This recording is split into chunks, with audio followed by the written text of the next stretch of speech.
Mais uma vez, boa tarde, turma.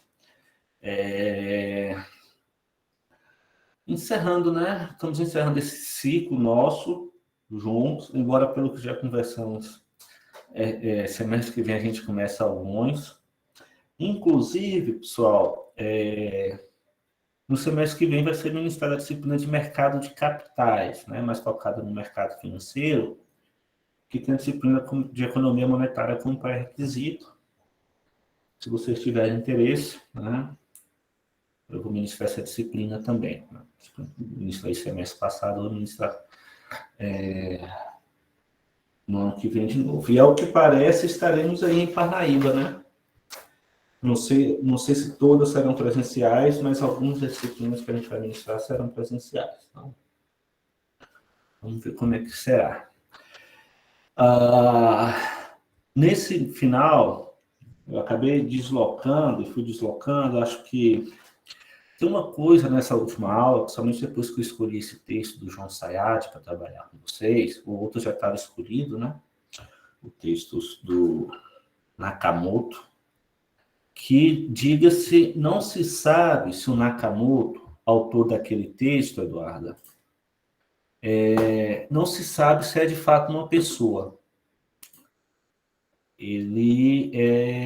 O texto foi divulgado, né? Quando foi divulgado, assinado, né? Como é que é? De Satoru Nakamoto, pode ser uma pessoa, pode ser um grupo de pessoas, de hackers, de estudiosos. Né? A tecnologia foi disponibilizada na internet. Então, tem uma premissa da criptomoeda na sua concepção, né? Muito relacionada a escapar de mecanismos convencionais de controle. Não é à toa, né?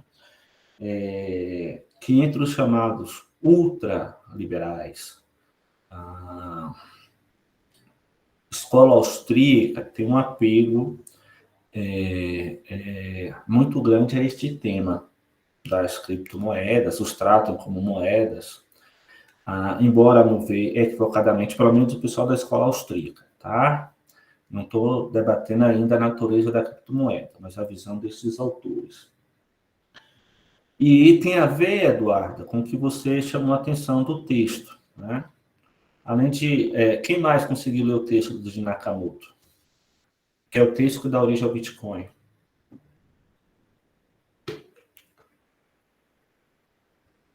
Ninguém mais?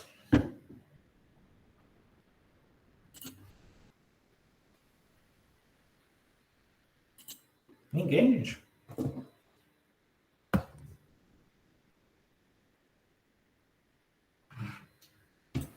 Eu dei uma lida, mas foi bem resumida.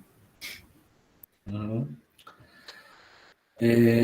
Acaba sendo um texto pequeno também, né? Texto de 8 páginas. E o texto de João Sayad. O texto de João Sayad, para mim, foi um encontro, né? Foi um feliz encontro. Eu não conhecia aquele texto e não estava pesquisando para a disciplina, mas quando eu indiquei, eu falei, esse aqui é um material certinho para a gente discutir criptomoeda e, ao mesmo tempo, fechar a disciplina. Ele acaba retomando todo o nosso percurso e ressignificando. Eu acho uma boa. Eu opto por esse texto hoje para conversar com vocês e esse né, o conceito de dinheiro lá do João Sayad, que é do livro Dinheiro, Inflação, Desemprego, Crises Financeiras e Bancos. É o título do livro. Provavelmente o último livro dele. O João Sayad faleceu em setembro, né? Problema de saúde, faleceu em setembro deste ano. Eu até comentei com vocês na semana que ele faleceu. E um grande economista. Né? Foi ministro do Planejamento, se não me falha a memória, no governo Sarney. Participou das discussões de construção do Plano Cruzado e do debate em termos de economia monetária aí ao longo dos últimos 40 anos, provavelmente. Um pouquinho menos ou um pouquinho mais. Ele é didático, ao mesmo tempo é denso, ele é culto, ele é elegante na explicação. Tem coisas para a gente conversar. Mas qual foi a ideia principal, assim, falar sobre criptomoeda? Uma disciplina de economia monetária. Né? Lá no começo da disciplina, quando eu apresentava a ementa para vocês, eu falava sobre, né, o que está previsto no projeto, no plano pedagógico do curso, né, no projeto político pedagógico do curso. As disciplinas que eu estou pegando, as emendas que já são me passadas já são emendas do próprio PPC, né? Só que, e aí são algumas mudanças. Uma das mudanças muito sensíveis, a meu ver, né, que cheguei depois, eu não peguei a construção do PPC, é a quantidade de textos de criptomoeda para a disciplina de economia monetária.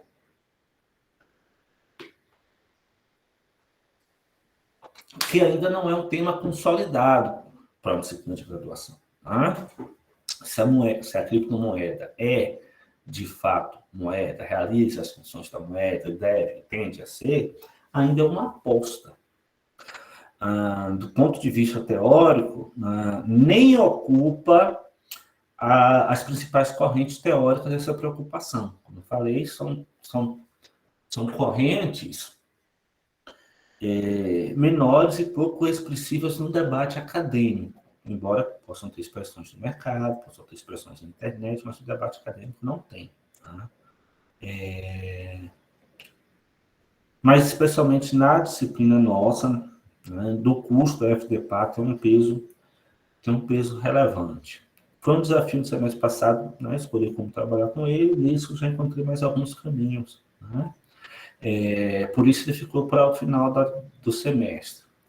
Eu acho que o caminho principal é não... E assim, não é o caminho principal, não. Eu acho que o meu ponto de chegada é não bater o martelo, é provocá-los. Então, eu acho que nesse sentido a gente tem uma conversa diferente aqui hoje. A gente está falando de algo... É diferente de falar de TQM, com a disciplina, teoria consolidada há mais de 200 anos, que mesmo com a quantidade de evidências apontando o contrário, ainda é a teoria dominante. Olha que incrível. Né? Se não era no seu todo, como foi formulada pelos clássicos, nos seus fundamentos. A ideia de que uma quantidade, né, a existência física, e se não física, ao menos o numerário naqueles conceitos de meio de pagamento, tem uma influência principalmente sobre a determinação dos preços da economia. O que a crítica contemporânea do pensamento monetário tem apontado é que é o contrário, que a quantidade que é a variável dependente.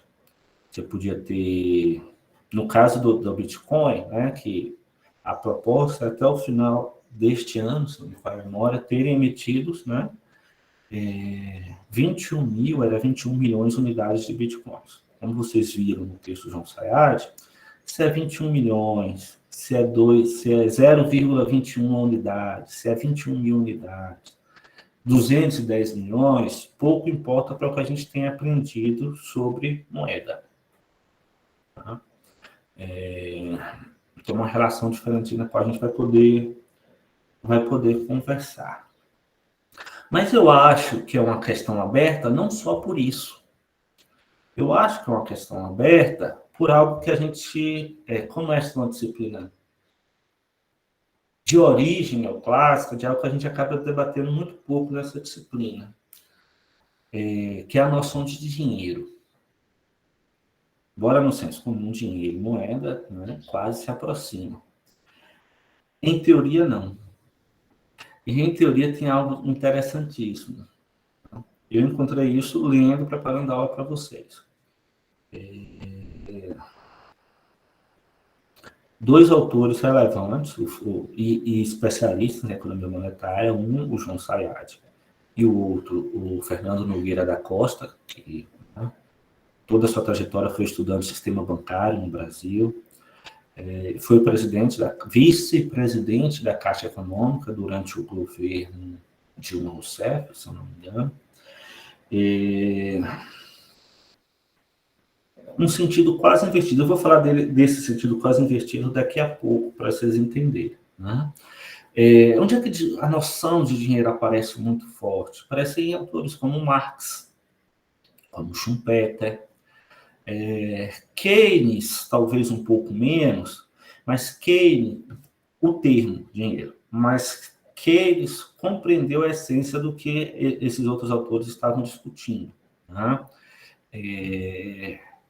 O dinheiro como a substância da riqueza. Tá? E, no fundo, os agentes econômicos... Aliás, Keynes, que não era um leitor de Marx, é o único reconhecimento que ele faz a Marx. E vai aparecer na nota de rodapé da teoria geral. Né? Que é aquele modelo, vocês que já fizeram vão fazer economia marxista, né? na FDP, economia marxista, do DMD'. O que é o DMD'? É a nossa economia monetária da produção, que Marx vai chamar de sociedade moderna. Ele não chama capitalismo. Capitalismo é um termo que aparece depois de Marx. Ele chama os capitalistas. Que é o seguinte, na sociedade anterior, de troca direta, você tinha uma mercadoria, né, valores de uso, trocava por dinheiro para obter mercadorias novas. É o chamado MDM. A sociedade capitalista, essa economia monetária da produção, não. Você tem uma riqueza, né? Você quer ampliar essa riqueza, valorizar. Né? A gente fala um pouco disso na aula sobre crise financeira. Então, você quer o lucro, mas não o lucro, né? No sentido... O lucro extraordinário, não o lucro no sentido... não o lucro normal dos modelos neoclássicos. É o lucro que gera acumulação. O lucro normal dos modelos neoclássicos é a remuneração do capital. Né? E aí, para isso, você adquire mercadorias. Então, a sociedade, né, atual é uma sociedade que movimenta riqueza, movimenta mercadorias para obter mais riqueza. E aí o mercado ganha centralidade, que na relação MD não tem. Então, o dinheiro aparece como este representante da riqueza. E aí ele vai assumir várias formas, inclusive ao longo do tempo. A forma mais dominante nos últimos séculos foi o ouro. E mais recentemente, com o ouro perdendo essa importância, aparecem novos ativos, né? Uma financiarização da economia, que é o que a gente discutiu. Então, é como se aquela sequência de IMs que a gente viu de agregados monetários, M1, M2, M3, M4, é como se, à medida que fosse descendo, né, aqueles agregados menos líquidos fossem se tornando, fosse aumentando a sua liquidez, embora ainda não fosse moeda. Por quê? Porque ele se torna cada vez mais importante, atuando como dinheiro. Aquilo que eu falava das famílias é isso, que torna muito mais para os seus ativos agora, para tomar suas decisões, é porque parte desses ativos ganharam liquidez próximas da moeda, no sentido estrito da moeda, que é de meio de pagamento. Né? Então, tem essa... e nesse contexto, uma moeda em especial, esta sim uma moeda, né? Esta sim um ativo financeiro monetário de aceitação e circulação internacional, que é o dólar. Num primeiro momento, um dólar lastreado pelo ouro, até 73, depois de 73, o dólar, né, se afirmando como uma moeda forte no nível internacional, sem lastro, portanto, uma moeda fiduciária, ainda que, né, baseada na confiança que se tem no Tesouro americano. Tá? A confiança baseada no que o sistema funciona. E que os agentes econômicos se comportam, os grandes. Né? Por exemplo, a China detém 3 trilhões de reservas em dólares. Se a China começar a brincar com esse dinheiro, né? Tirar de suas reservas, colocar no mercado internacional, a gente vai ter crise. Quem mais vai sofrer serão os Estados Unidos. Então, é uma relação delicada entre esses dois países atualmente, que são os dois países, né, líderes.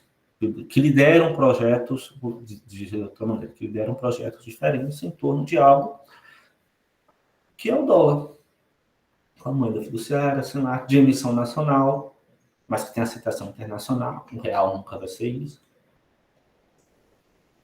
Então, tem esse conjunto de elementos, falando sobre a noção de dinheiro e moeda. Mas qual é a diferença? Assim? Fernando Nogueira acaba colocando o dinheiro como... Eu não tenho dinheiro em casa, pessoal. Como papel que a gente pega, como a moeda que a gente pega, como foi o ouro no passado. Né? E a moeda, aquele sentido mais amplo do que a gente viu ao longo da disciplina, que reúne todas as funções, né? Que tem curso forçado, que tem poder liberatório. Então, ele usa a expressão, né, para um texto didático deles, todo dinheiro é moeda, mas nem toda moeda é dinheiro. Então, e o resto do livro, aquilo que a gente passou a disciplina toda chamando de moeda, no seu livro, que é chamado Economia Monetária e Financeira também, é um livro de pouca circulação, mas que acha na internet, pessoal. Aquilo que a gente passou o semestre todo chamando de moeda, ele está chamando de dinheiro. E é assim que, né, comumente a gente chama de dinheiro, não é isso? Um senso comum.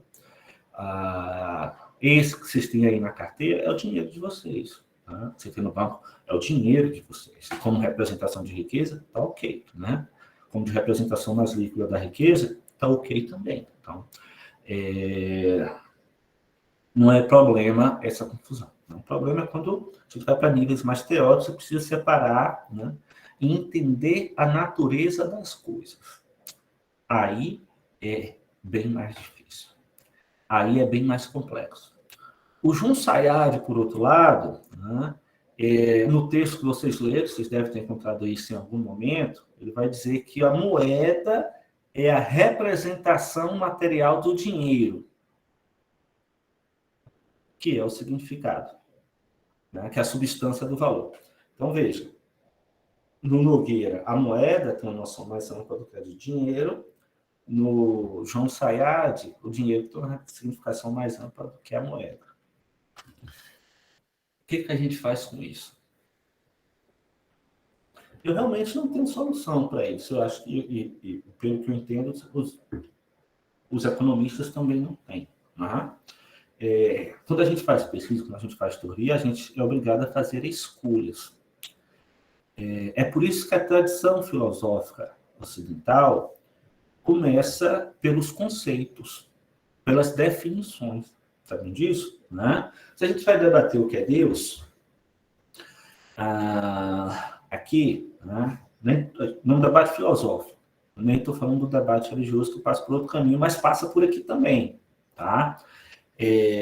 Antes, a gente precisa definir entre nós se estamos falando do mesmo conceito, a partir de um mesmo conceito, a partir de uma mesma ideia de Deus.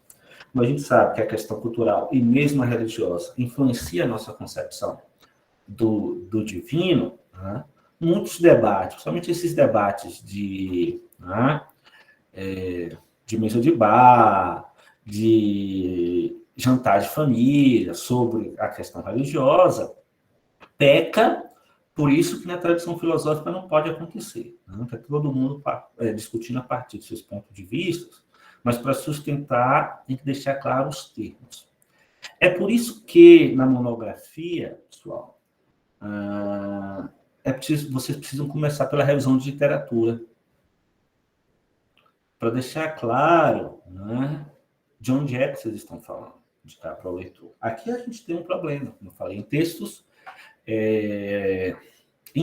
didáticos. O do Sayad até um pouco, embora seja, mas o Sayad talvez não tenha tido o propósito de ser um livro para um curso de graduação, mas o Nogueira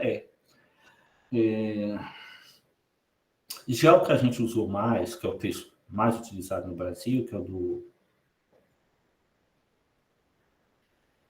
Cardim e do Sixu, João Sixu, ele não faz essa preocupação. Ele faz um negócio de moeda e a maioria também, né? Para a disciplina de economia monetária. O que eu estou falando importante é a gente... Eu quero dizer para vocês mais ou menos o seguinte, né? Se vamos falar de criptomoeda e ousar, né, até dizer que não é moeda, o que eu acho. Eu também acho que eu tenho que confessar o meu entendimento, apesar de não querer fechar para vocês.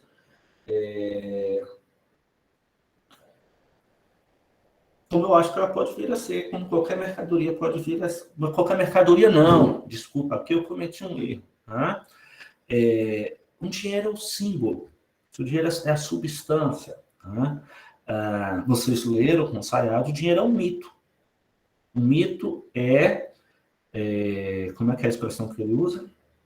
É o símbolo de um símbolo.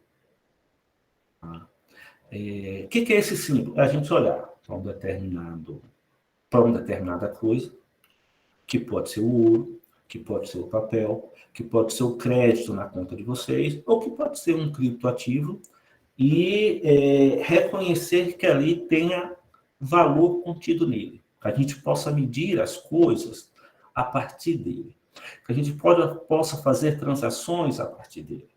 Mas o ponto, talvez seja uma problematização que a gente nunca fez nessa disciplina, porque também a teoria se faz muito pouco essa problematização, é que não existe uma racionalidade muito clara, historicamente,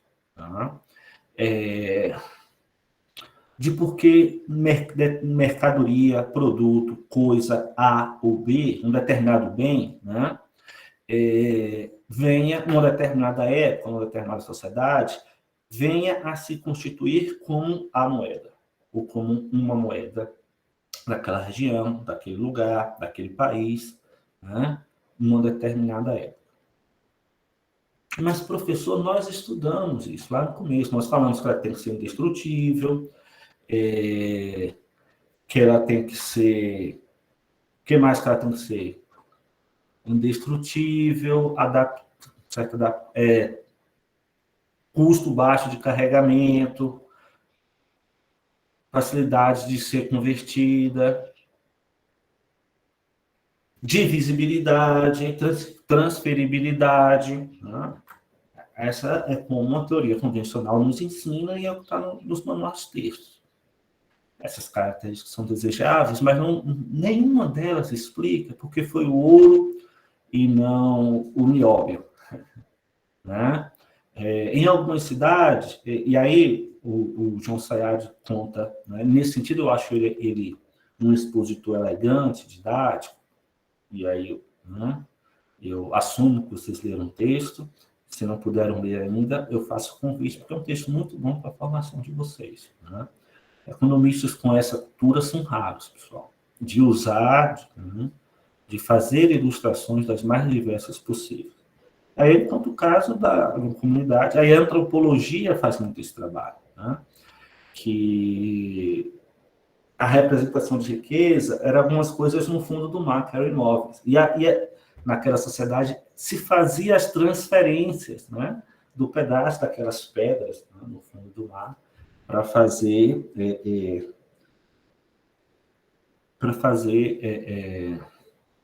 transferência de propriedade. Havia pagamentos, isso que identificou foi o Calpolano, haviam pagamentos, mas não pagamentos para o mercado, no sentido de um instrumento de troca. Para dizer o seguinte, a antropologia tem apontado, em especial a antropologia econômica,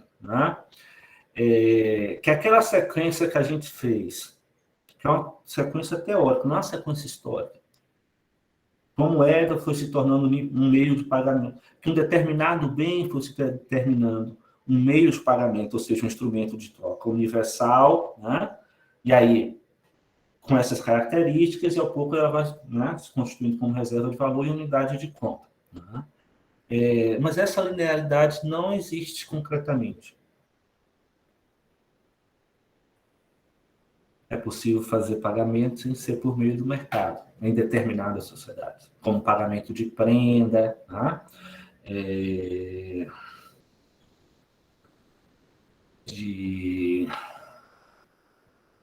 O DOT, em algumas culturas, os DOTs em algumas culturas. Tem vários elementos nesse sentido que apontam a complexidade de determinar. Então, na prática, né, nossos esquemas teóricos, e a gente precisa desses esquemas teóricos, são só esquemas teóricos. Ele não tem essa base concreta. E essa crítica não fica só entre os neoclássicos. Com efeito, gente, pouquíssimos economistas fizeram um trabalho de desenvolvimento da noção de moeda. Os monetaristas não fizeram, por exemplo. Assumem a moeda como uma mercadoria como outra qualquer, né? Eles explicam o fenômeno monetário, como a moeda busca explicar a sua maneira, com algum grau de êxito, né? E em outros aspectos não, em vários aspectos não, no ponto de ver, mas essa preocupação, né, de explicar a essência da moeda, se é que a moeda tem uma essência para ser explicada, na verdade ela tem um caráter histórico, talvez o Wixom tenha feito um pouco, Keynes, Marx, Schumpeter com noção de crédito, né? Mas eles fizeram tão pouco assim, não foram capazes de explicar. No seguinte sentido, todos eles escreveram numa época em que o ouro era, né? Ouro era o dinheiro. Ouro era o lastro metálico das moedas. Mesmo a moeda papel que nós estudamos, né? Era uma representação de alguma quantidade física existente. Por mais que não fosse expoente da teoria quantitativa, né, a base na qual eles estavam trabalhando era essa, não se deve também ao trabalho de dar esse porquê. Qual é a explicação de Keynes, por exemplo, né, para ter sido ouro? É que o ouro ele é inelástico, afinal de contas, e o fato de ser inelástico, mesmo que não tenha uma autoridade central, faz com que a oferta, na verdade, faz com que a oferta não oscile bastante, né, alterando o valor da moeda e, portanto, desvalorizando ou valorizando o nosso patrimônio, o nosso dinheiro. Mas, como eu falei, também poderia ser uma pedra no fundo do mar. Tá? Qualquer outra coisa que reunisse essas características. O fato de que tenhamos autoridades monetárias responsáveis, garantindo uma certa exogeneidade da moeda, também vem daí. Essa coisa de que o valor deste símbolo seja preservado. A confiança é a confiança de que, e a gente vai ficar bastante com confiança, porque a proposta contida, embora seja neste texto do Nakamoto, que vocês leram, embora ele esteja escrito na tecnologia, tem uma base filosófica. A base filosófica é: precisamos propor algo que sirva como moeda, como né, um sistema de pagamento. Vamos tirar o termo moeda aqui agora para não gerar confusão. Que drible, que não careça de um sistema de confiança.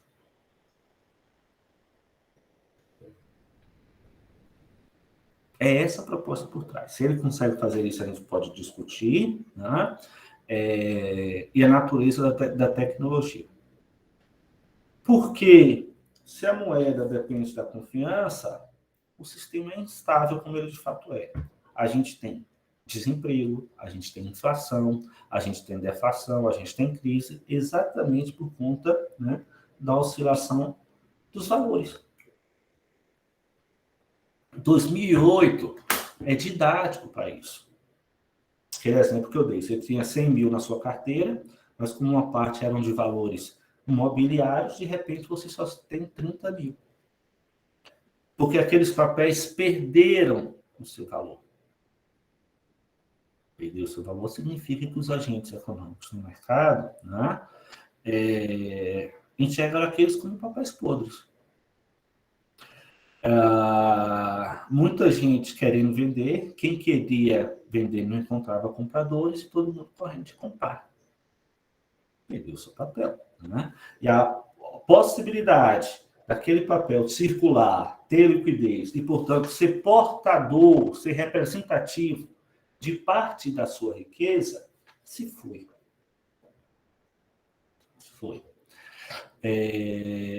Por que dentro do mercado financeiro, o sistema monetário é o mais regulado do sistema bancário? Né? Para ter nele um ativo, vou voltar para o papel, um ativo que seja o mais seguro. E esse ativo acaba sendo a representação da liquidez. É a moeda, como a gente estudou ao longo da disciplina. Né? A moeda como feição de dinheiro, como vocês quiserem. E à medida que eu vou falando isso, eu também vou me dando conta de uma coisa. Aqueles dois autores, o Sayad e o Fernando Nogueira, apesar de tudo, não estão dizendo coisas erradas. Mas como se são contraditórios? Pelo menos aqui, né, nesse momento. Depois a sensação que eu tenho é que é o problema da ambiguidade da língua. Eu tenho a impressão que aquilo que a gente chamou de moeda da disciplina, o Fernando Nogueira, foi um texto que, por conta disso, eu escolhi não passar para vocês. Né? O Fernando Nogueira está chamando de dinheiro. E moeda ele está chamando a esse instituto mais específico, garantidor, né? Do valor, acaba sendo ativo, a sua liquidez, a sua representação como reserva de valor, advém daí. Né? Keynes busca explicar esse motivo no seu capítulo 17. O capítulo 17, pessoal, da teoria geral do juro e da moeda, talvez seja o mais importante capítulo da teoria geral. O Beluso, né, Luiz Gonzaga Beluso, economista, ex-presidente do Palmeiras, eu já ouvi em palestra dizendo que, na verdade, Keynes devia ter começado a teoria geral pelo capítulo 17. Eu achei ousado, né? Ele estava corrigindo o Keynes, o que Keynes tinha que ter feito, o que não ter feito. Mas, porque ele, que é um pós-keynesiano, na perspectiva dele, é ali. Né? É ali quando ele explica a natureza deste ativo que é especial. Se os monetaristas tratavam a moeda como uma mercadoria como outra qualquer, Keynes e os pós-keynesianos tratam a moeda por seus atributos especiais. E o mais importante é que os agentes enxergam, e aí isso tem a ver com o que eu estava explicando agora com a perda de valor, né, como um porto seguro que vai os resguardar a respeito das incertezas dos investimentos ou das aplicações financeiras. Ou seja, você corre para o dinheiro que vai estar mais ou menos protegido em cenários de incerteza. Mas por que para o dinheiro? Sobretudo hoje, que o dinheiro perdeu a sua substância real, concreta, o seu lastro. Né? Do ponto de vista da moeda, é fiduciária. Não tem valor intrínseco. Mas ainda assim é representação de riqueza. Marx deu um nome para isso. Fetiche. Né? Quando ele fala, lá nos primeiros capítulos de O Capital, do fetiche da mercadoria, ele quer chegar no fetiche do dinheiro.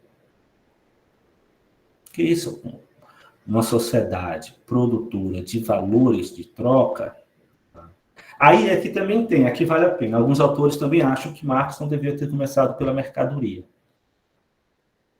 A escrita deveria ter começado pelo dinheiro.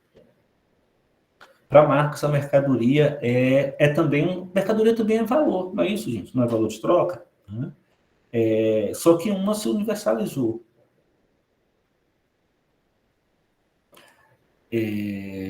A moeda. Mas o ponto é que talvez Marx sequer tratou dinheiro como mercadoria. Alguns autores, principalmente mais contemporâneos, leitores de Marx, acham que Marx sempre assumiu o dinheiro como pelo seu fetiche, ou seja, pelo símbolo. Esta é a coisificação. A mercadoria são valores incorporados, o problema, né? Quanto de valor incorporado numa mercadoria vale outra mercadoria. O problema dos valores relativos. Só que aí você tem uma que encarna na nossa cabeça que ela é representante de todos os outros valores. E ela é um símbolo. É isso que o dinheiro faz. Né? Com o dinheiro, eu consigo dimensionar, né, o valor de todas as outras coisas, inclusive o valor de vocês. Pode ser... Quem foi? Foi Yasmin ou foi Luana?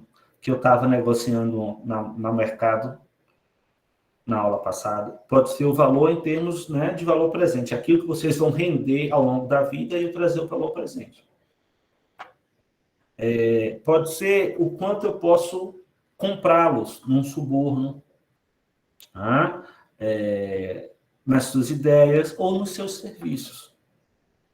Então, esta representação universal, né, ela assim se torna, na especificação de Marx, porque há um distanciamento devido à existência do mercado entre os produtores diretos, né?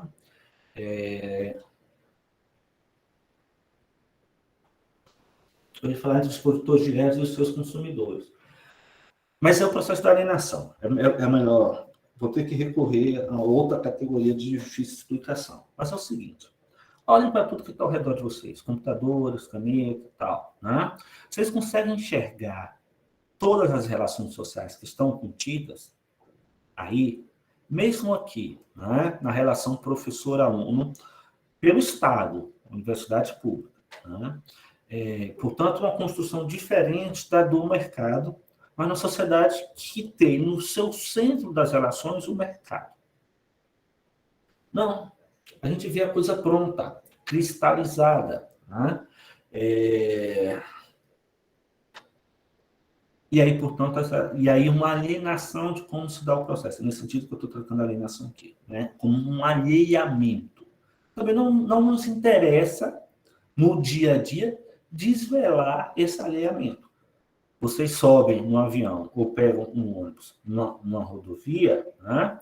Tem um sistema de confiança. Você confia nos engenheiros que pensaram, você confia no piloto, no motorista, você confia no sistema de tráfego aéreo, no sistema, né, de trânsito.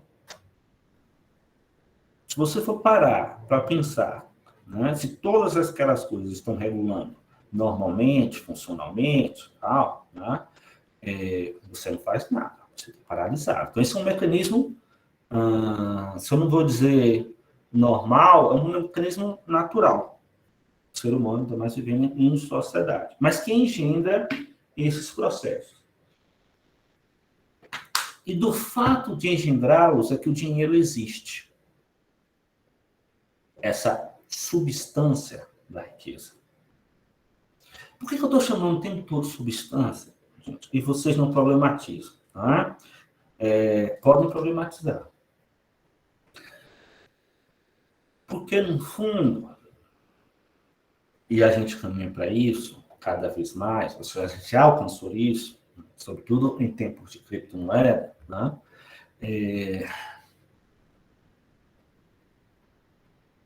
No fundo, a riqueza é uma representação também, essa que a gente tem. A gente pode concretizar em termos de quantidade de terra, no passado, quantidade de escravos, quantidade de conchinhas, ouro guardado no cofre, né? Mas o dinheiro substitui isso tudo como representação.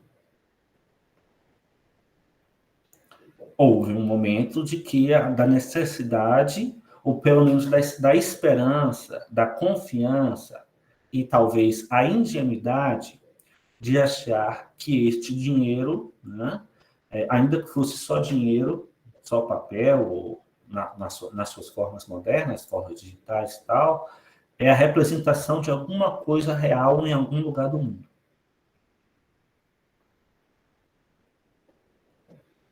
Pelo fluxo circular da renda, aqueles pagamentos do fluxo circular da renda que os fatores de produção recebem,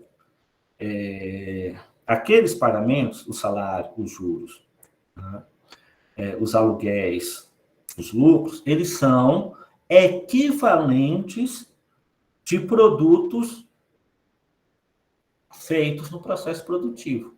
Então, de um lado tem a remuneração, de outro tem bens físicos decorrentes daquilo. Ali é como se moeda não existisse. Mas existe.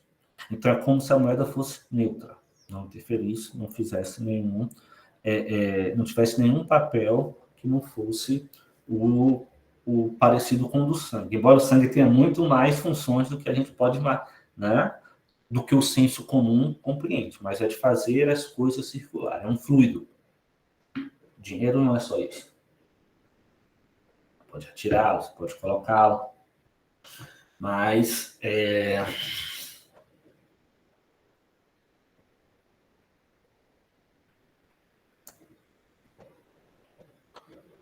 mas por que, eu acho que eu posso fazer para vocês essa questão, mas por que, então, a noção da teoria quantitativa da moeda ser tão dominante?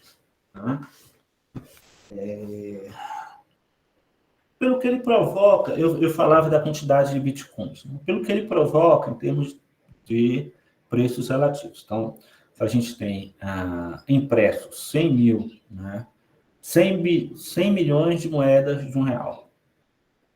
E essa quantidade é o estoque monetário da economia. Né? E aí os preços relativos. R$1,50 uma caneta, R$4 um cafezinho, estou chutando, R$3,50 uma passagem de ônibus, mais barato que o café, é um problema. E aí vai. Né? Mas em vez de 100 mil, a gente tem 1 milhão. Né? Que isso é multiplicar por 10. Então, a passagem de ônibus vai ser R$40. Os preços relativos não mudam sua proporção. É nesse sentido que se baseia, o cafezinho vai ser 350, a caneta vai ser 150. Tá?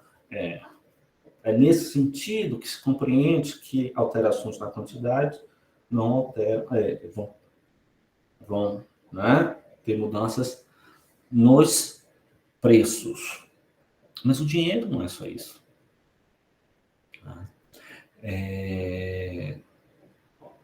E o problema que se coloca, agora a gente vai, né, dar essa volta falando de criptoativos, o problema que se coloca é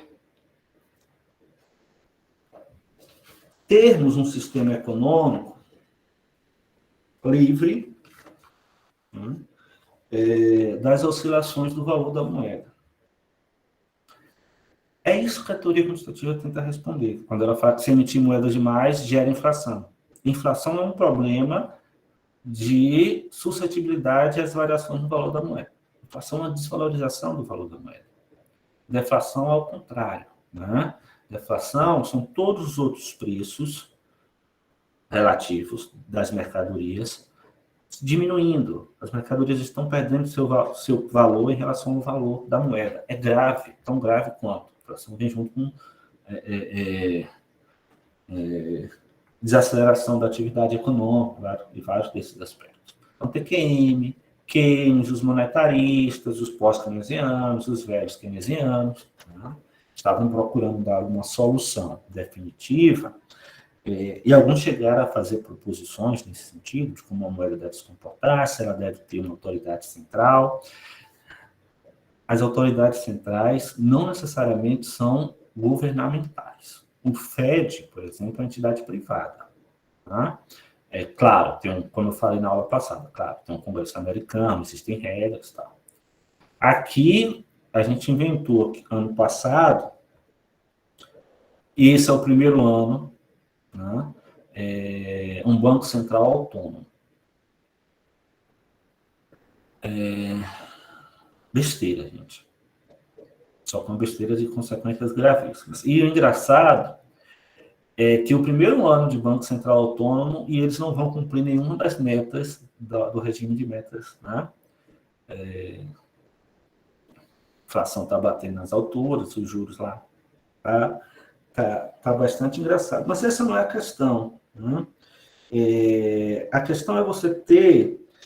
e o problema é que a gente conduziu ao longo da disciplina, né? Como que a moeda afeta o lado real da economia. Um sistema estável, a moeda afetar o menos possível. Mas uma moeda que depende do sistema de confiança, fiduciário, seja sua representação, ela está sujeita a essas variações independentes de quantidades.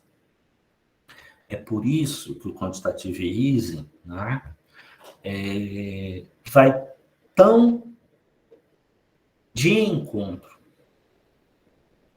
das teorias convencionais sobre a moeda.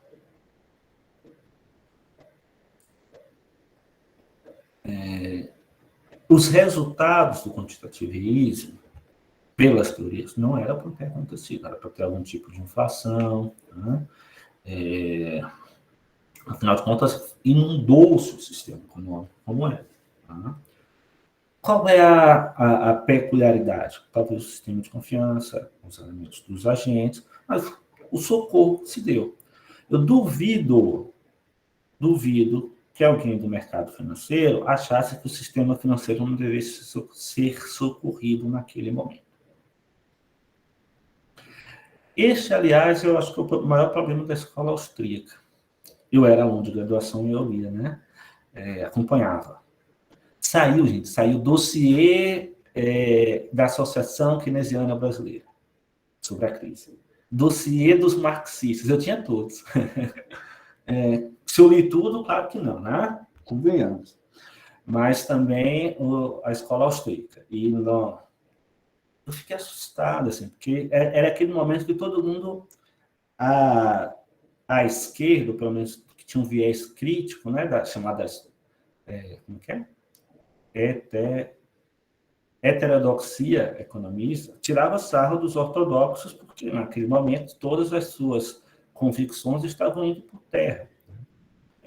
O Robert Lucas, prêmio Nobel nos anos 90, da escola, e o principal expoente da escola novo clássica, ele dizia 2 anos antes que nós não teríamos mais problema de crise econômica. Isso era coisa do passado, de desenvolvimento das economias. E aí, batata. Uma crise sem precedentes, talvez, né? Talvez até superando a crise de 1929. Não superou. E eu vou dizer por que não superou. Não superou porque de 29 para cá nós aprendemos alguma coisa. Inclusive que o Estado pode intervir. Que foi o que aconteceu. Né? Como agora, em 2020, com a pandemia, novamente essa coisa. Aqui no Brasil isso foi peculiar, né? Porque a gente está desde 2016 num debate fiscal muito grande. Não tem dinheiro para nada. Com a crise, acabou o discurso do não tem dinheiro. Olha a palavra dinheiro aparecendo aqui. Né? Com a crise era preciso socorrer os bancos. Né? Faz o gasto agora e resolve depois. Mas se vale para a crise econômica, para a crise da pandemia, por que não vale para outros pontos? Né? Há uma inconsistência lógica. Você deve defender uma coisa antes ou depois. Mas do ponto de vista do que é o dinheiro, contradição nenhuma. E do que são os agentes também, contradição nenhuma. Né? Por que nesses momentos pode? Eu também não acho que deva, né, que o Estado deva entrar fazendo cursos como quantitativismo em situações normais da economia. Né? Porque o dinheiro é só um símbolo. E o que ele está garantindo? Ele está garantindo para os agentes econômicos que esse símbolo vai continuar existindo, que ele ainda tem valor, ainda que os outros tenham perdido seu valor.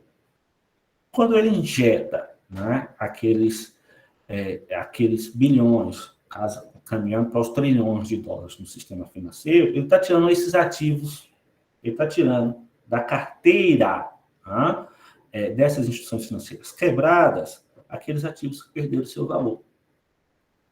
E está injetando ativos financeiros que perderam seu valor, né, ou que ainda têm um valor, como é o caso dos títulos de longo prazo. Porque se ele tirar só os que não têm valor, que são títulos puros, pode configurar crime, no sentido de que você está... E eu falei do Brasil, né? O Brasil isso aconteceu nos anos 90. Ele pega os que ainda têm valor, mais de baixa liquidez, e coloca um ativo, melhor, um título não, um ativo, que a gente entende que é um ativo mais seguro, um valor, que é a moeda. Então, veja, dinheiro, aqui eu vou ficar com o João Sayad, dinheiro é uma instituição. Tem eu acho que eu vou procurar aqui para falar para vocês. Rapidinho, tá perto de mim. Quando o Sayad, na década de 90, num artigo que ele escreveu para a Folha, ou para o Estadão, ele fez o seguinte. Deixa eu ver se está aqui. Tá bom. Para a Folha São Paulo, em dezembro de 1991, ele escreve assim, né? A moeda é uma instituição, como a igreja é uma instituição, o Estado é uma instituição, o casamento é uma instituição. Ninguém diz que uma instituição faliu porque existe uma quantidade excessiva da instituição. O casamento, se ele está em crise, ele não está em crise porque existem muitos casamentos. É o mesmo para a moeda. Se a moeda está em crise, mas não porque existe muita moeda, ou porque o Banco Central não é independente, ou porque há gasto público gerando déficits. O problema não é tão simples. A instituição não depende de quantidade. Foi o que aconteceu com o quantitative easing. O medo maior era que a instituição ruísse.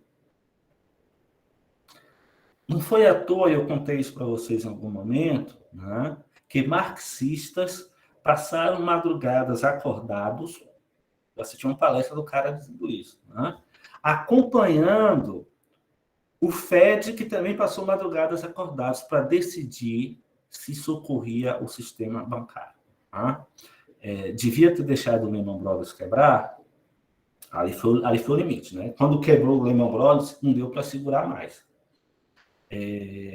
Mas se ele deixa mais um, ou espera talvez horas a mais para fazer o socorro, né, o sistema já estaria tão contaminado que a instituição não seria mais confiável. O símbolo não seria mais tão representativo. É aqui que a gente está. Nesse mundo complexo, né? Eu gosto do Raul para dizer isso, a civilização ficou tão complicada, né? Que com só um palito a gente consegue parar o mundo. No que diz respeito ao dinheiro, talvez essa seja a máxima mais verdadeira do comentário de Raul Seixas. Eu acho que ele nem estava pensando em dinheiro quando ele falou isso. Talvez seja eu forçando a barra no argumento, mas é muito nesse sentido. Né? E, pessoal, olha que interessante. É justamente em 2008 que esse documento do Nakamoto, que a gente não sabe, eu repito, Nakamoto é um pseudônimo, tá bom? A gente não sabe se foi um grupo de pessoas, de anarquistas, de hackers, de investidores provavelmente não pela natureza né? Os investidores teriam a aplicação. O Bitcoin também não foi um ativo posto à venda, não foi como se eu pegasse, né? O valor presente de vocês, como eu falei, e transformasse num título. Não foi uma emissão primária de ações. Bitcoin não. Né? Ele ele desenvolveu o código e liberou para qualquer um que tivesse condições, né?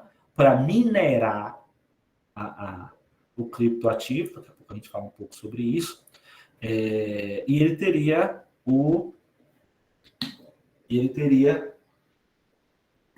acesso àquilo que ele chamou, isso aqui é uma moeda. Tá?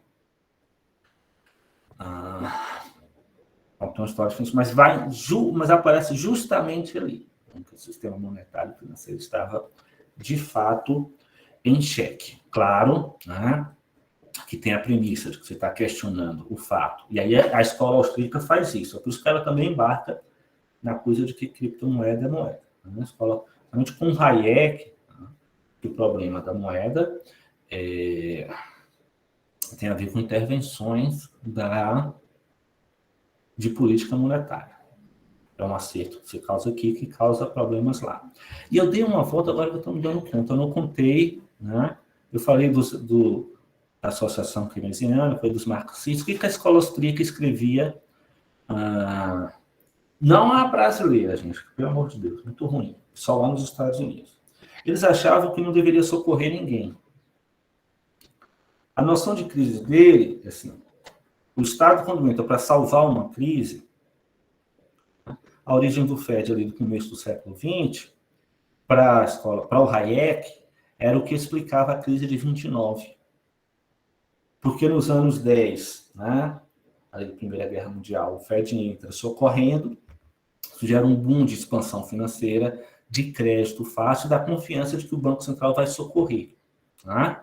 Você vai socorrer, você tende a aplicar, investir, em adotar posturas cada vez mais arriscadas, né, chamado Ponzi, aí quebra.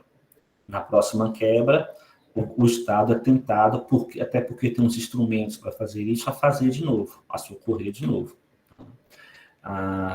E a escola austríaca, em 2008, foi isso que me assustou. Eu conto que a primeira vez que eu tive um contato assim tão cru com essa teoria, com esse pensamento específico. Eu achava que tinha que deixar quebrar mesmo. Eu achava que o Estado, que o mercado, se não houvesse, iria se purificar. Os bons, os não aventureiros, os ineficientes, todos esses seriam tirados, o sistema iria poder se ajustar.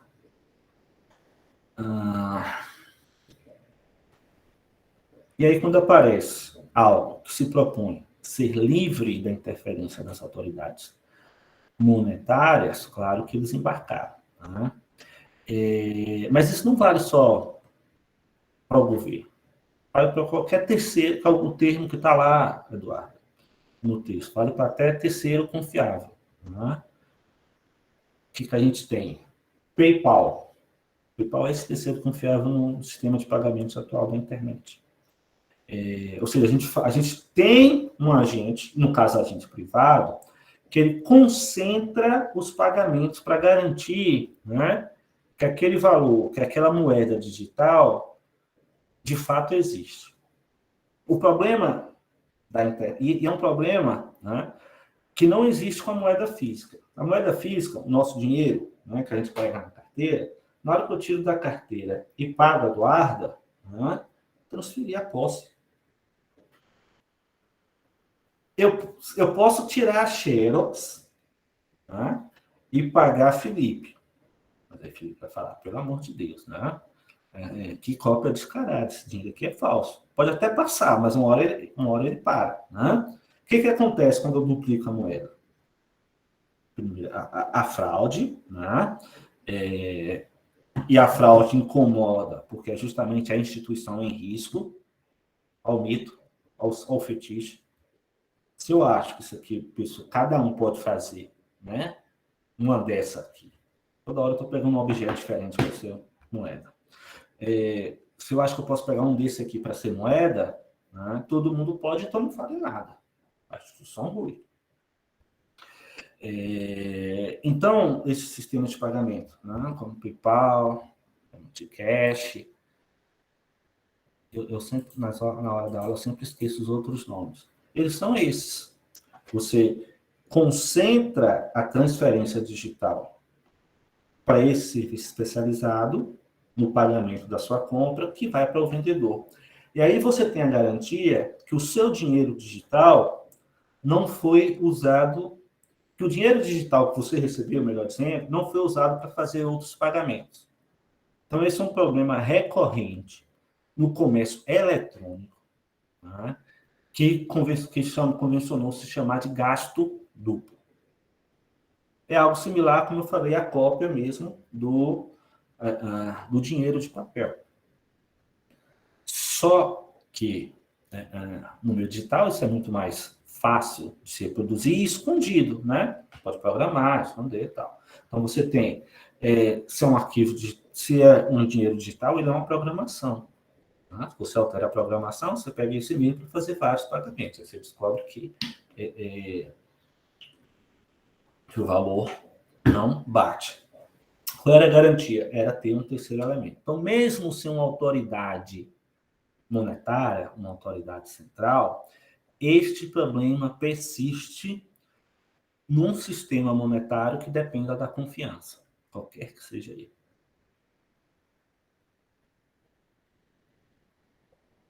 E resolver o problema do gasto duplo, e aí eliminar não só a autoridade monetária, como tem os chamados anarcocapitalistas, são os ultraliberais, né? Aí a escola austríaca não é anarcocapitalista, mas embarca. Eles adoraram a ideia, né? Mas não é só o governo, é o problema da centralização. E aí tem um custo de transação elevado, porque veja, eu estou fazendo uma negociação com Beatriz, né? Eu preciso passar por aqui. E aí tem um custo de passar por esse sistema. O custo de verificação, né? de garantia, de fazer operação, são chamados custos de transação. Então, outra coisa pela qual a criptomoeda vai promover é você eliminar este gasto, este intermediário. A tecnologia, gente, é fabulosa. Eu acho que eu posso dizer isso tranquilamente. E eu acho que o futuro, e aí eu posso dizer outra coisa também, para não correr o risco de não dizer. Eu acho que o futuro é o contrário. Eu acho que o futuro não é um mundo de dinheiro desregulamentado, como querem os anarcocapitalistas, os ultraliberais. Eu acho que não. Eu acho que, como futuro, este sistema de pagamento que eu vou até abrir logo, né, o PowerPoint para tentar explicar melhor para vocês, ele vai se generalizar, porque a tecnologia é uma tecnologia incrível, o blockchain. Mas sob o escrutínio, regulamentação da autoridade monetária. Porque, por uma razão muito simples, e é o motivo pelo qual os austríacos estavam errados em 2008. Mesmo um governo ultraliberal, numa crise econômica, não é o populismo do governo que socorre as empresas, não. São as empresas que vão à instituição mais sólida pedir socorro. Isso é capitalismo. O Estado sempre esteve presente. Foi emblemático, Eduardo sempre fala que tinha 8 anos, né, Eduardo? Mas, gente, foi emblemático, porque o país mais liberal do mundo, as grandes empresas, as grandes corporações estadunidenses, GM, Ford e outras, bateram no Congresso Nacional para pedir dinheiro. E não foi pouco dinheiro. Se a gente vai... A sensação, né? Nós somos grandes demais para quebrar. Too big to fail.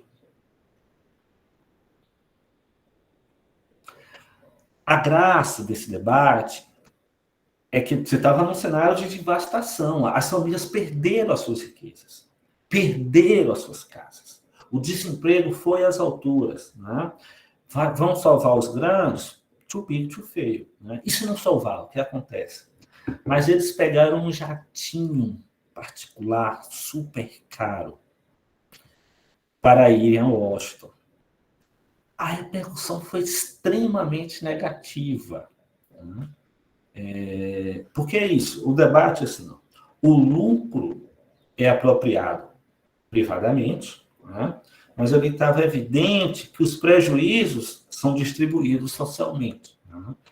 Se é o tesouro que está salvando, o Estado, né? É o dinheiro de todo mundo, o meu, o seu, de todo mundo. Percebe? Então tem um questionamento aqui. Eu acho que estava errado exatamente por isso. Quem é que não vai recorrer? E aí, voltando aqui para 2021, com o blockchain. Né? Você tem esses ganhos especulativos enormes de valorização do preço do ativo, e eu já fiz a propaganda, vou fazer de novo. Né? Não vou discutir isso hoje aqui, mas eu vou dar disciplina de mercado de capitais semestre que vem, né? Para quem quiser, para quem se interessar, é só se matricular. Né? Mas se ela vai se generalizar, pessoal, como meio de pagamento, né, vai ser com algo aceito como dinheiro. Vamos sair um pouquinho da noção de meio de pagamento, de moeda. Se ela vai ser aceita como dinheiro, ou seja, para pagamento das transações, como representante da riqueza, eu preciso de uma garantia que ela vai ter alguma estabilidade, que ela não valha hoje. Quanto é que vale a Bitcoin hoje? Vou botar aqui no Google rapidinho. Valor do Bitcoin.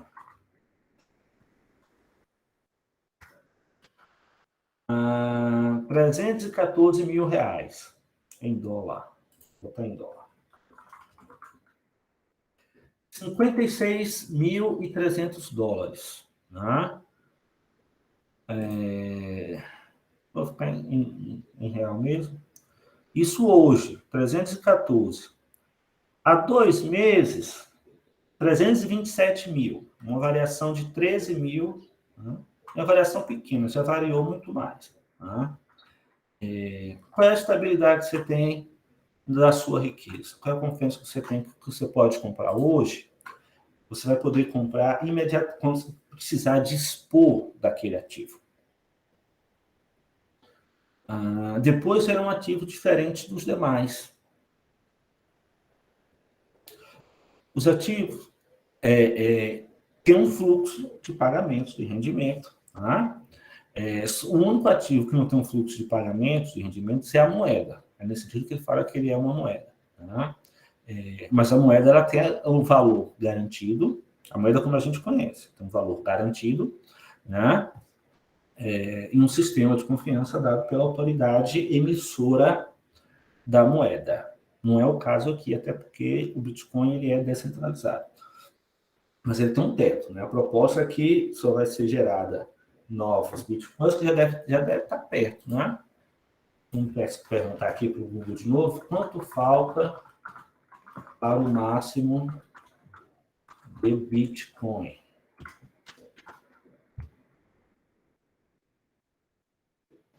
Ainda falta bastante. A previsão é que até 2040 ainda seja emitida Bitcoin, mas tem um teto máximo que é de 21 milhões de unidades de Bitcoin. Então, tem uma premissa aqui, que é a premissa da teoria quantitativa da moeda. Quando você chegar no máximo, né, você não vai ter mais variação de oferta e que o preço vai... então, ela vai se estabilizar. Pelo menos não é o que tem acontecido até então, mas o que tem mudado é o valor do ativo. É o que os agentes econômicos apreciam em relação a ele. Qual é a minha hipótese? Né? É especulativo. Esse valor, obviamente, é especulativo, altamente especulativo, e sem nenhum lastro de sistema financeiro, não só do sistema monetário, mas do sistema financeiro. Você está sujeito ao risco. Há uns 2 anos, no Rio Grande do Sul, um, um cara morreu e era ele que tinha a senha do Bitcoin. É um sistema altamente protegido. Era ele que tinha a senha, né, dos blockchains das pessoas que estavam na sua carteira. Ele era a única pessoa que tinha a senha. Depois você pesquisa na internet essa história. É interessante do ponto de vista jurídico, né? Quando a gente aplica na bolsa, tem mecanismos de proteção, esse tipo de coisa. Você está sujeito à perda de variação no valor da bolsa, mas não a golpe. Pode ter, né? Tem maneiras de você tentar derivar, mas tem uma regulamentação muito dura para garantir a operação, para preservar o seu valor. E a bolsa é uma instituição privada. Inclusive, a Bolsa Brasileira tem ações. Você pode comprar ações da Bolsa Brasileira. Tá? Então, não é só uma questão de governo. Volto a repetir. Tá? Mas vamos, deixa eu, senão acabo não falando para vocês aqui junto com os slides. Eu trouxe para vocês uma piadinha para ilustrar as visões, né? Isso aqui tem a ver muito com o João Sayad, com o Nogueira, mas com os outros que eu citei. A primeira lei dos economistas, não preciso ler, né? Vocês estão apanhando ali, mas eu lembro de outra que eu vi quando eu estava na graduação, no centro acadêmico. Eu não lembro se foi um aluno mais velho ou se foi um professor que falou que para cada 10 economistas existem 11 pontos de vista. Mas é isso aqui. O Sayad, ele faz um... Eu não gosto da ideia de que a economia caminha na fronteira. Ele diz que, diferente das ciências duras, né, as ciências naturais, que são ciências mais maduras, a nossa não é uma ciência madura. Vai aparecer aqui, ó. Né? Então, a gente não tem um paradigma vencedor, a gente tem momentos de hegemonia. A comparação que ele faz é a seguinte: quando você chega em química, qual é a teoria, né? Qual é o livro mais avançado em química, a teoria mais avançada? É a mais contemporânea, que já incorporou todos os avanços. Né? Em economia, não. Em economia, a gente não chegou nesse grau de maturidade. Eu discordo do ponto de vista que a economia é uma ciência desse tipo. Eu chego a dizer para meus colegas que a economia não é ciência. A economia é sobre poder, né? É sobre discurso também e sobre disputa.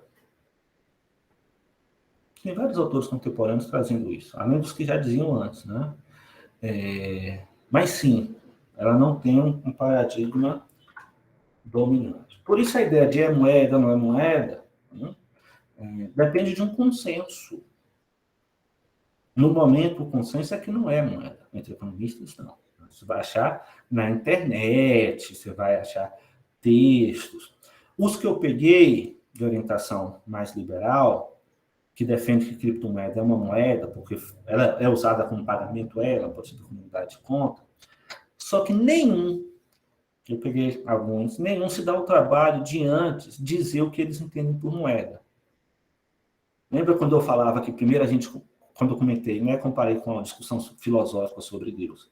Vamos primeiro entender do que estamos falando, para depois responder a pergunta se A, B ou C é ou não é aquilo que estamos falando. Esse é um procedimento central na tradição filosófica ocidental. Começa com Aristóteles, né? Vamos definir. Vamos dar nome e explicação às coisas antes de entender como elas funcionam, como elas deveriam funcionar. Nós, por outro lado, caminhamos ao longo da disciplina com essa definição, que é a definição que está lá no Fernando Cardin. Acaba sendo uma definição muito pós-keynesiana. Mas se vocês olharem para os monetaristas, eles também acham que a moeda é um ativo. Eles discordam sobre qual é a natureza deste ativo. O monetarista é um bem como outro qualquer, que está sujeito a uma função, né? É uma função consumo da moeda. Para os keynesianos, em especial os pós-keynesianos, né? Ela tem uma série de atributos especiais, que está lá no capítulo 17 de Keynes, que está explicado também no livro do João Sayad, no texto que vocês leram, que faz com que ela tenha, né, uma taxa de juros que oscile menos, e aí essa taxa de juros é o guia. Em Keynes, eu acho que vale eu abrir essa janela, em Keynes, toda mercadoria, todo bem tem uma taxa própria de juros. Tá? Se eu começo a vender, sei lá, Good, vocês sabem o que é Good, não?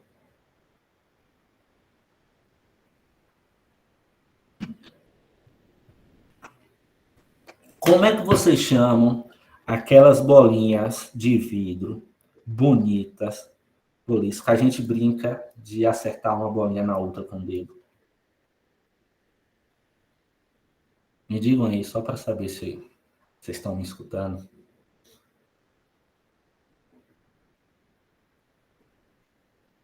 Pessoal?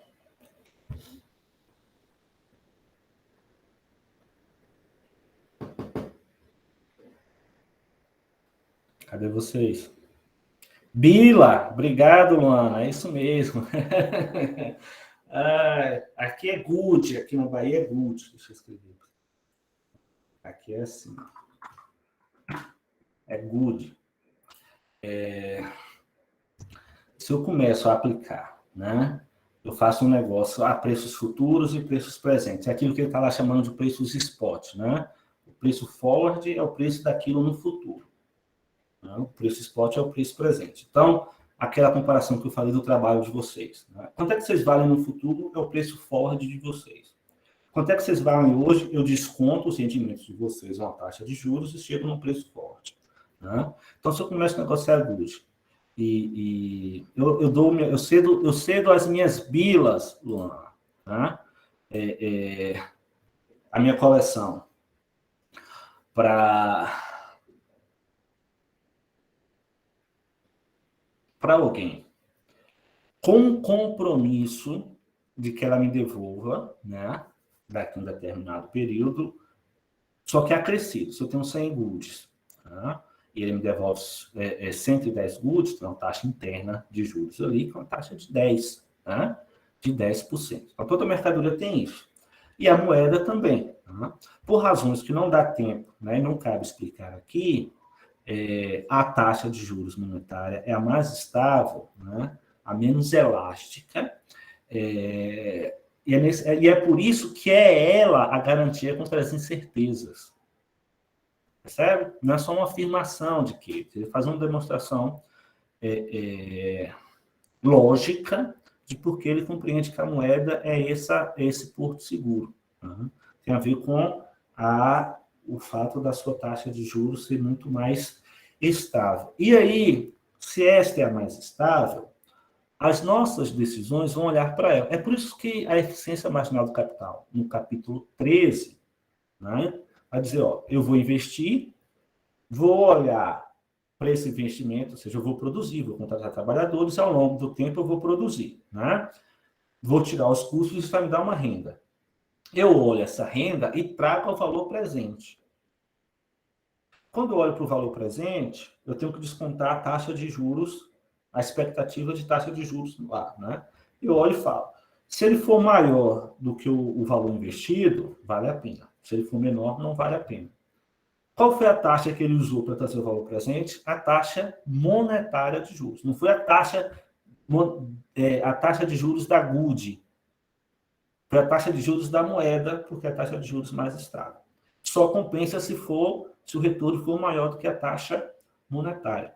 Este é o parâmetro, né, que faz com que ele seja esse porto e que ele tenha essa natureza especial. Pronto, fecho a janela. Mais tema para macro. É um tema para monetária também, se a gente tivesse só o viés keynesiano. Tá?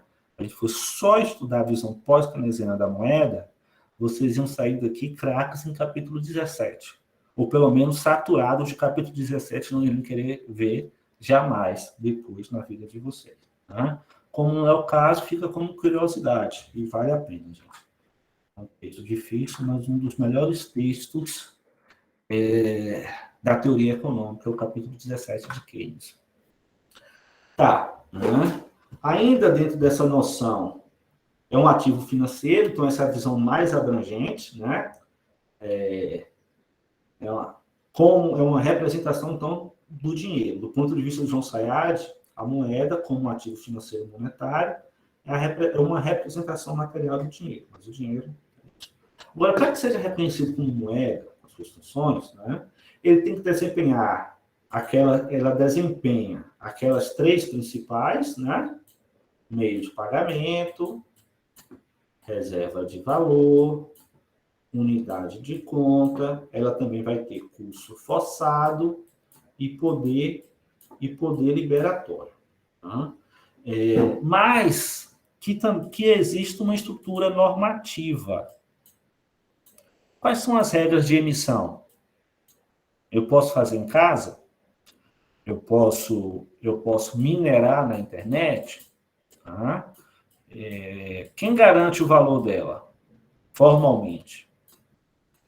No caso da autoridade monetária, é o emissor, é o Banco Central. Eu garanto o valor dela. O Banco Central, quando emite, gestão de liquidez, eu garanto que, se eventualmente você vier resgatar este valor, né, eu vou te pagar. O provável é que ele vai pagar com outra moeda, porque ela tem custo forçado. Olha que interessante. É um sistema complicado, como eu falei, com só um palito. Mas essa estrutura normativa, né, associada a essas características que o símbolo tem, né, a notinha de 200, eu nunca vi uma nota de 200, gente. Nunca vi. Mais a estrutura normativa é que dá condição para que seja... para que tenha aceitação generalizada. Então, confiança, de novo, é a base das relações de uma economia monetária. E, de fato, como eu falei. Né? Não existe nada racional, mesmo o ouro. Né? A gente aceita o ouro como riqueza, gente. Pedaço de metal. Né? Tem um lastro físico, é verdade. Então, não é fiduciário. Tem um lastro físico. Né? Mas por que a gente olha para ele e fala assim, porque ele é durável, porque tem isso, tá, né? Ele é escasso, aí não pode ser qualquer rocha, não pode ser qualquer minério, mas ainda assim, né, foi o ouro, não foi outro, e ainda assim a gente olha para ele e fala, nossa, ele vale não sei quantas casas, ele vale não sei quantos dias de trabalho. Né? Tem uma confiança, tem um sistema que lhes dá confiança também. E aí, ele é um símbolo, né? Um símbolo de riqueza, mas como diz o Sayad, aqui é mais difícil de eu explicar, porque até, né, tem uma coisa mais do campo da filosofia aí, ele é mais do que um símbolo, o dinheiro é um mito. Um mito é um símbolo de um símbolo. Ele está dizendo, ele está indo além de Keynes, a verdade é essa. Não é só a taxa monetária, não. Mas é a ideia, mas é a própria ideia, símbolo de um símbolo, é a própria ideia do que é a riqueza e de como a riqueza é gerada. É um mito. Um mito é atemporal, né?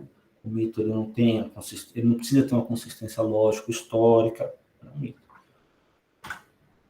Enfim, a gente pode falar um pouco mais sobre isso.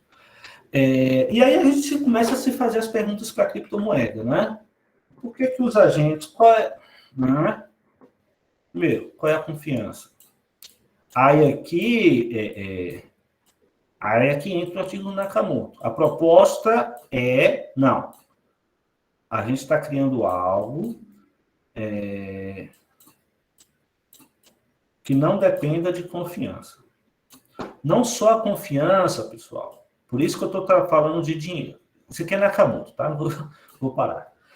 Não só, por isso que a gente está falando de dinheiro e não só de moeda. Porque a gente está tentando pegar, né, uma categoria mais ampla e, ao mesmo tempo, problematizando o uso dos nomes. Assim, né? a moeda digital, cash, e o AME, né, que é a moeda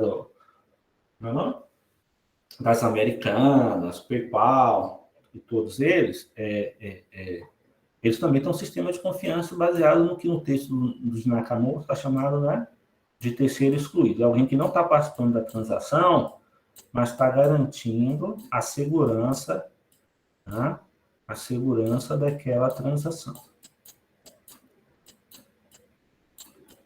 Então, é um sistema de confiança também, mesmo que seja sem um Estado. Percebe? Então, a Bitcoin, ela é concebida, né, para não ter isso. A gente vai tentar entender por quê. Segundo, a aceitação pelos agentes. Aqui, isso aqui não tem, no caso da criptomoeda. E esse aqui é um dos maiores debates. Inclusive, a Yasmin, infelizmente, devido a circunstâncias, não está aqui, eu mandei um texto para ela de uma amiga minha doutoranda da área do direito que está discutindo a criptomoeda lá, no sentido do, né, do que ela representa da capacidade do Estado de atuar, né, não só sobre a economia, sobre a sociedade. É uma função do Estado, do ponto de vista jurídico. Você não ter o controle sobre um dos elementos principais dessa tessitura social, que é a moeda.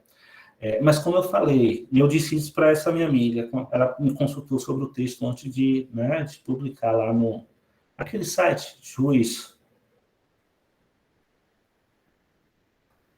Desculpa, não lembro o nome do site. Conjuro. Eu acho que não. Eu acho que os governos vão se apropriar da tecnologia e vão montar uma estrutura normativa. Até porque, né, quando tiver grandes... quando a aceitação pelos agentes for mais generalizada, melhor dizendo, bem mais generalizada, né, o medo da perda de valor desse ativo vai fazer com que se recorra, né, a uma estrutura normativa. É isso que eu falava sobre 2008, né? As grandes empresas que recorreram ao governo, mesmo sendo liberais, neoliberais. Mesma coisa. Mas mais do que isso, já existem projetos. Nosso Banco Central tem um projeto. O Pix passa longe do seu Bitcoin, mas, né, a gente percebe avançando a coisa da moeda digital, dos números de pagamento digitais, mas tem projetos de se apropriar do sistema, da tecnologia que é o blockchain. Né? E aí você teria o real, a moeda real continuaria a existir, né? Aí você teria um sistema de pagamento. A gente tenta explicar o artigo, e eu vou avançar, Eduardo, senão não dá tempo, para poder fazer isso. E desempenha, obviamente, eventualmente é reserva de valor, né, tem valor, né? Eu tenho dificuldade de chamar de reserva de valor, dado que o gráfico de valor dela é assim, né? Eventualmente usado como pagamento, ainda não generalizado, comunidade de conta é mais complicado. Mas tá. Criptomoeda a gente pode definir como um sistema de pagamento digitais. Veja, não estou chamando de moeda, estou falando de um sistema de pagamento. Né? Essa definição aqui eu acho que é de um autor, inclusive austríaco, dinheiro eletrônico. Mas é essa a intenção aqui, ó. Vamos eliminar o intermediário, o gasto duplo que eu falava lá com vocês. Bom, avanço tecnológico, século XXI, cresceu e vem crescendo muito a transferência direta de valores, cartão de débito, Pix, todas essas operações, né? Wallet, PayPal, o AME. O Wallet é um que é PagSeguro, né? PagSeguro.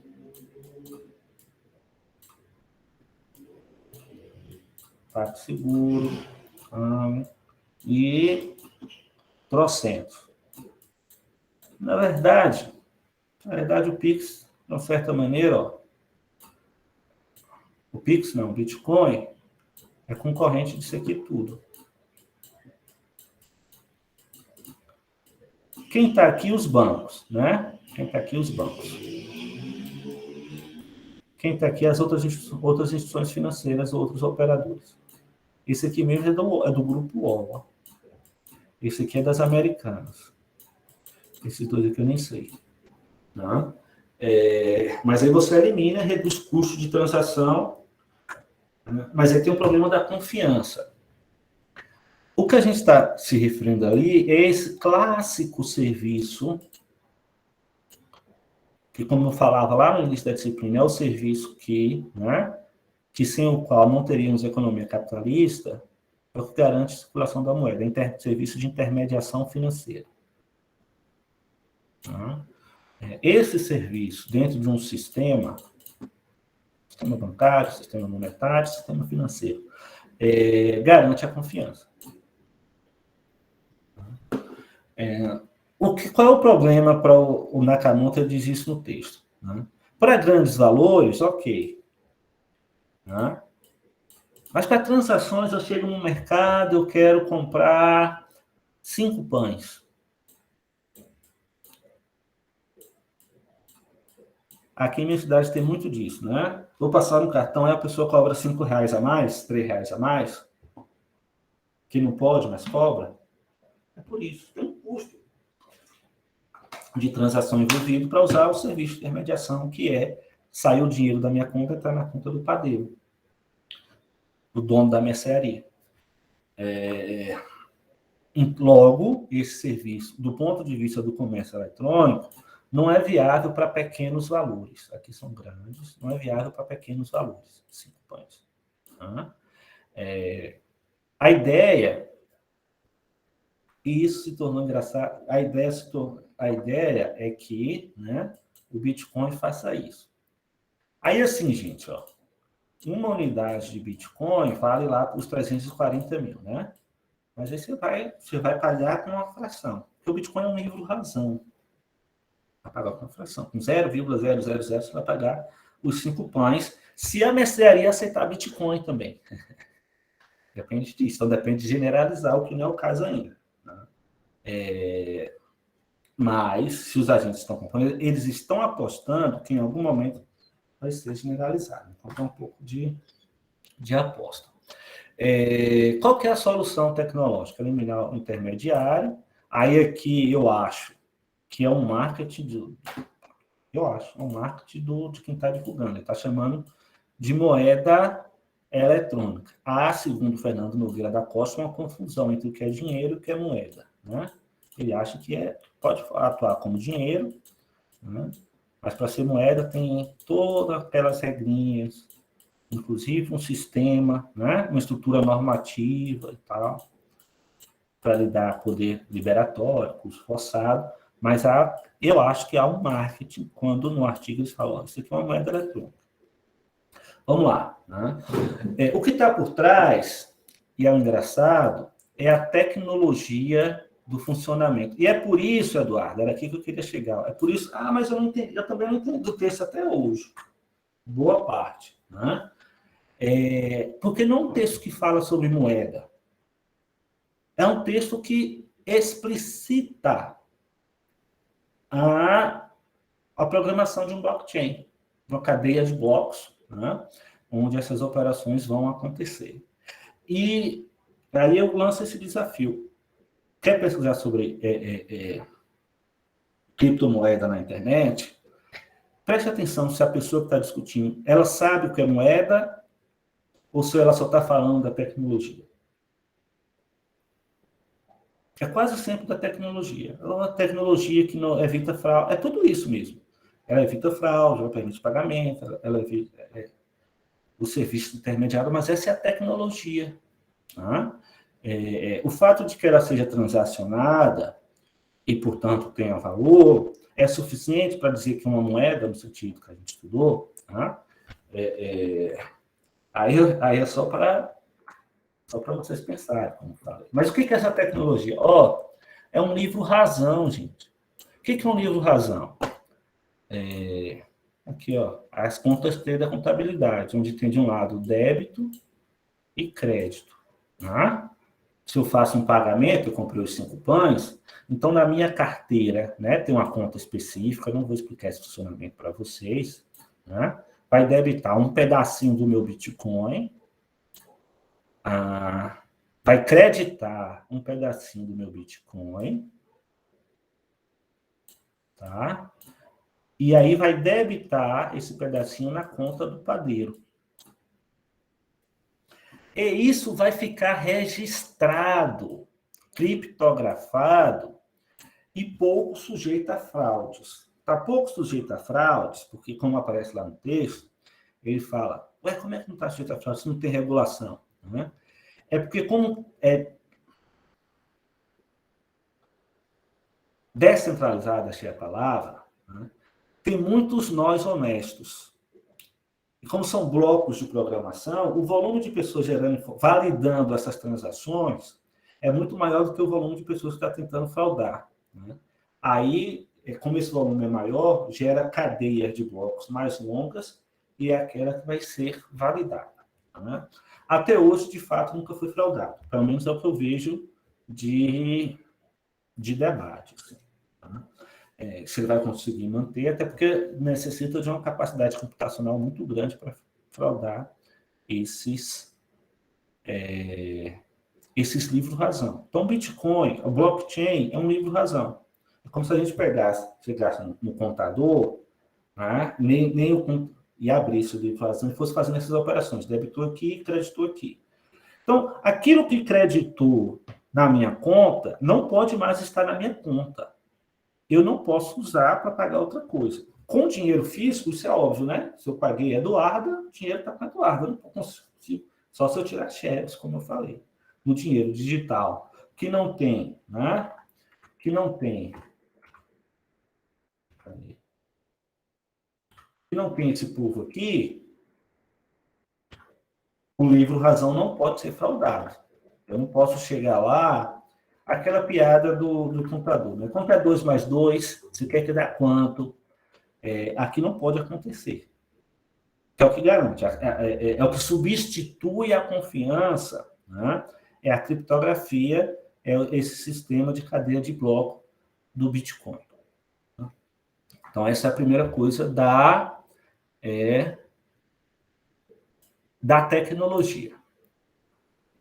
Você vai registrar, né? Essas operações vão estar sendo registradas em blocos de dados criptografados no discurso à prova de adulteração. Ao que me parece, isso é verdade. Pelo menos, mas assim, na pesquisa... Pelo que ele dizem naquele manual, né, professor, é a questão da criação do hash, né, hash, que faz, tipo, autenticar, não sei como é que eles, peraí, deixa eu abrir aqui o material que eles falam bem aqui, que é meio que a transação, tipo, eles têm a chave pública, aí cria esse negocinho, aí, tipo, ele origina as outras, aí o que garante meio que o sigilo, né, e a segurança. Exato. Só que esses hashes, eles são feitos por protocolos. São protocolos de internet, igual FTP, igual HTTP. Né? Igual não. Aí é uma comparação que talvez alguém da área pudesse me criticar. Mas para dizer o seguinte, qualquer um pode abrir. Os mineradores são isso. Os mineradores são pessoas que iniciam o bloco, iniciam a hash. Né? E aí, qual é a premiação deles? É ganhar uma unidade desse Bitcoin para fazer isso. Gente, Bitcoin tem tido impacto. Tem também bem aqui, né, no documento a questão da fraude, né? Como assim? Tá ruim o seu áudio. Que eles recebem bem aqui, tipo assim, peraí, você tá me ouvindo? Tô. Bem aqui na parte do incentivo, é que o incentivo, tipo assim, ele encoraja tipo, a parte de negócio a ser sempre honesto. E, tipo, se ele não for, ele teria que escolher entre desfraudar as pessoas e roubar os pagamentos ou usar para gerar novas moedas. É meio que, tipo assim, se ele for desonesto, ele perde. É tipo assim, o incentivo é para que seja honesto. Está na página 4. É isso, né? Perfeito. É porque ele O que fala ele pode como fazer... jogadores. Ele passa É a isso. tratar o negócio aí como jogadores. É isso, perfeito. O que ele pode fazer é criar sua própria Bitcoin, ou sua própria criptomoeda, que já espalhou, né, gente? O Bitcoin só é a mais conhecida de uma infinidade. Fora os golpes. Tá? Mas é descentralizado, uma cadeia de sistema de pagamentos criptografado. Só um detalhe, tem todo um debate que esse tipo de tecnologia fora da autoridade monetária é canal para tráfico de droga, né? Para prostituição, para lavagem de dinheiro. Eu acho que não é por aí. Afinal de contas, eu pensei nisso hoje para falar para vocês. A nossa autoridade monetária, né, acabou de ganhar 14 bilhões de dólares, operando em paraísos fiscais. Então, não é preciso uma blockchain para, né, que esses crimes se desenvolvam. Esses crimes já acontecem, né? Inclusive praticados pela nossa autoridade monetária, que é bizarro, né? Nenhum lugar do mundo era motivo de não só cair o ministro, mas o governo inteiro. Então, não é o debate por aí que aparece muito. Eu não acho que é por aí a discussão. Acho que a discussão é sobre que nos interessa sobre a moeda. Eu vou avançar isso aqui, blockchain. Primeiro, esse livro Razão é de fato moeda? Essa é a primeira pergunta, né? Esse livro Razão é de fato moeda? Mas sendo ou não sendo, independente de ser ou não ser, né? De onde vem o seu valor? Por que os agentes estão pagando 342 mil por uma unidade disso aqui? Né? Aqui é só um resumo do que a gente já vinha conversando. Acho que esse é o debate. Aí a estrutura, Eduardo, é essa aqui, ó. A gente tem uma estrutura de uma autoridade central, né? Então, de intermediários financeiros. A blockchain é uma rede mais desse tipo aqui, ó. Cada ponto, cada nó é um validante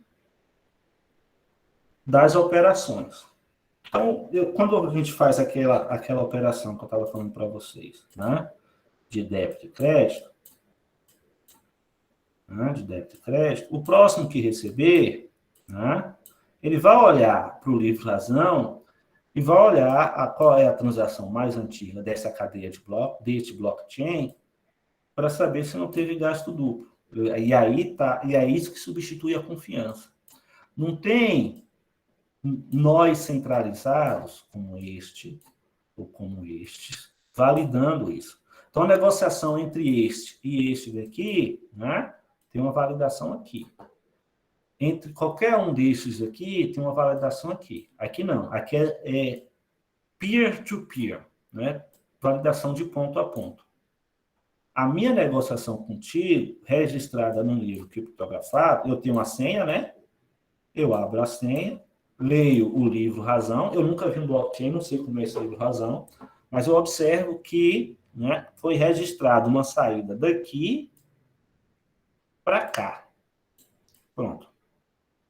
E aqueles hashes vão validando, a cadeia mais longa daquele hash é o que legitima que houve essa transação, e aí não vai haver gasto duplo. Eu não vou pagar de novo o mesmo pedaço, a mesma unidade de Bitcoin. Nesse sentido, ele substitui as formas tradicionais de pagamento, convencionais, né? Mas ele não está transferindo moeda, ele não está transferindo uma representação, dinheiro. Né? Ele próprio, aqui é o argumento do Nakamoto. Ele próprio é a moeda. O próprio livro razão é a moeda. Do que depende? Depende dos agentes entenderem que esse livro razão tem valor. Ou se nós quisermos, no debate que eu fiz todo no começo da aula, quase um debate filosófico, embora de filósofo eu não tenha nada, né? A substância da riqueza. No momento, não parece que essa substância, né, ela está baseada em nada. De fato, ela está baseada em nada. Ela não tem lastro em produção, não tem lastro em governo, não tem lastro em nada. Mas tem uma aposta. Qual que é a aposta?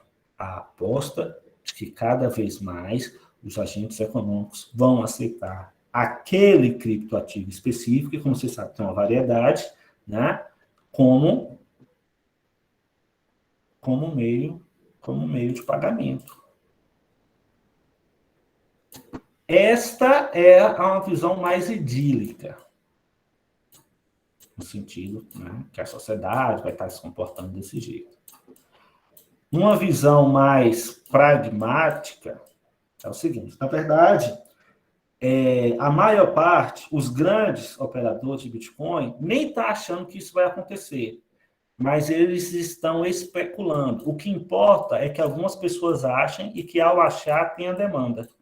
Aí eles vão ter o ganho de capital.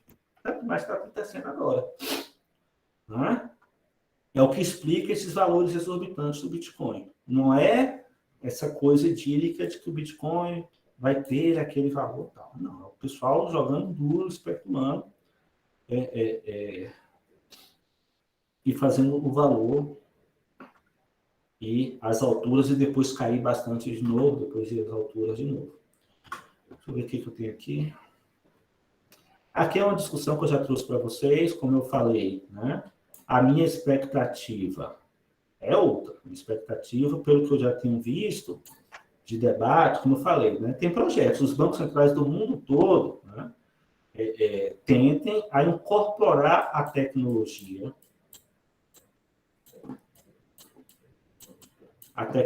às suas moedas. Em vez de assumir o papel da moeda, né, você tem a tecnologia de blockchain, mas com um lastro. Então, aquele blockchain, na verdade, é uma representação da moeda emitida pelo governo. Dólar, real, euro.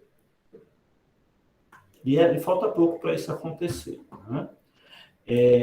O pessoal fala que é como se fosse um ouro. E aí seria uma commodity. Ou ele é um valor mobiliário, que aí é como um ativo financeiro, né? Não monetário. Ou ele é um ativo financeiro monetário. Já deu tempo, gente. Vai ficar só para vocês pensarem. O valor atribuído às criptomoedas, acho que eu já falei, né? Esse aqui é a minha hipótese, tá bom? Esse aqui é a minha hipótese.